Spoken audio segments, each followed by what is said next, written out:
结果我是我们全班第一个结婚的。可是我为什么那么笃定跟他说我不会结婚？因为我没有办法看见结婚是有未来的。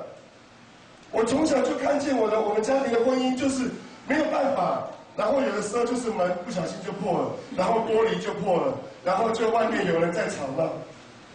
我们常常经历到很多很多的状况，是我们在做小孩子的过程当中没有办法面对的。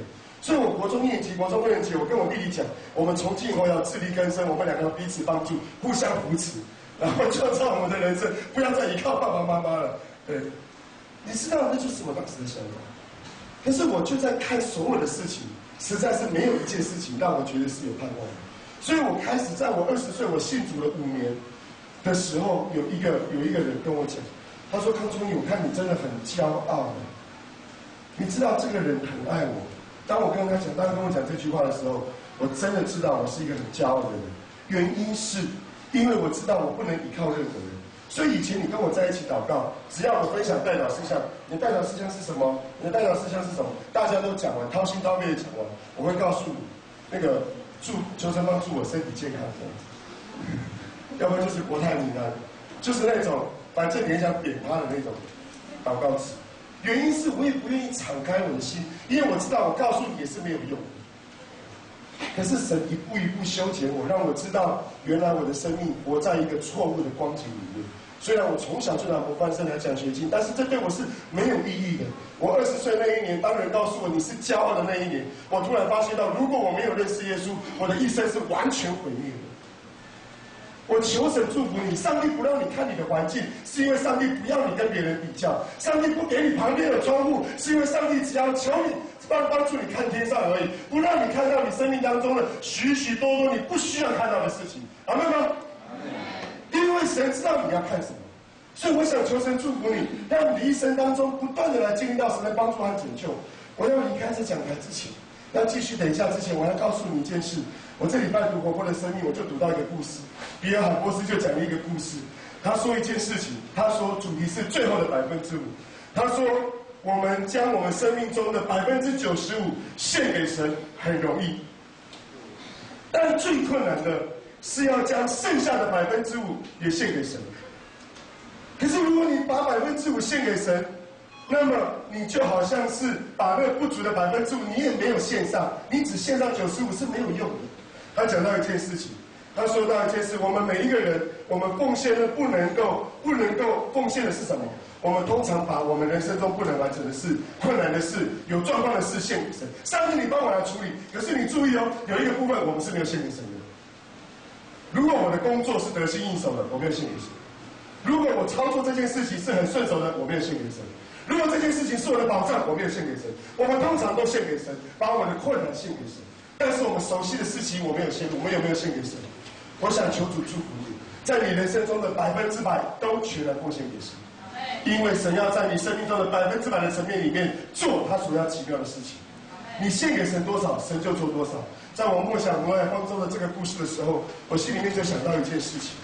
你知道我们的人生有的时候有一个状况和光景，我们想到挪亚方舟，我们认为他在解决一件事情。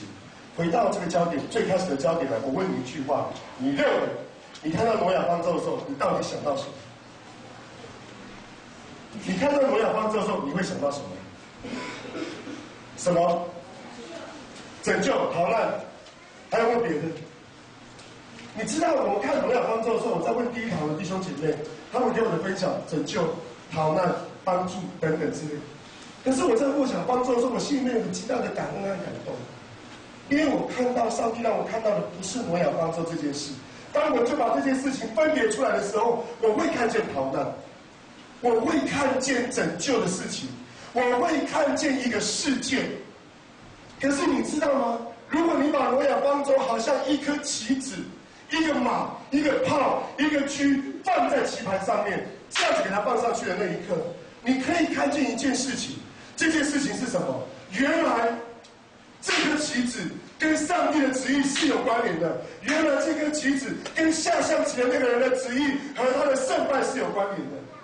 原来你的人生，不管你觉得人生是顺利的，不管你觉得你的人生是不喜乐的，不管你的人生到今天为止是完全败坏、没有盼望的，我都要告诉情，你的人生都在神的手中，因为你所看见的是一个棋，你看见的是一步棋，你看见的是一个拯救的计划，你看见是一个策略。但是对神来讲，他看见的是他不会输这盘棋。阿们吗？你跟你旁边的说，神不会输这盘棋的。